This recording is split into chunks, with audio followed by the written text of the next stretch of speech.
Hello, friends. My name is Toto, and I am a bright green parrot with a shiny red beak and a voice as sweet as sugar. But I don't just fly dance, sing, and make new friends wherever I go.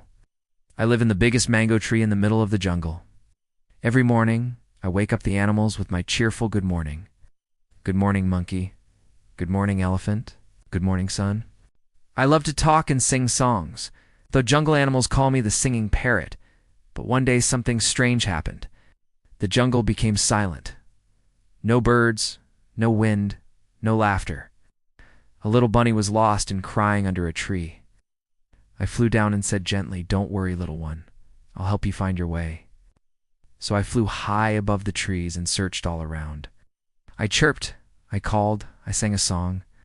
"Little bunny's family, where are you?" Soon I saw the bunny's mama near the river, looking very worried. I flew back, told the bunny, and guided him home. The jungle was happy again. The trees danced, the birds sang, and the sun smiled. And me, I was happy too, 'cause I may be just a parrot, but my words can bring smiles, my wings can bring hope, and my heart, it's full of love for all. I am Toto the parrot.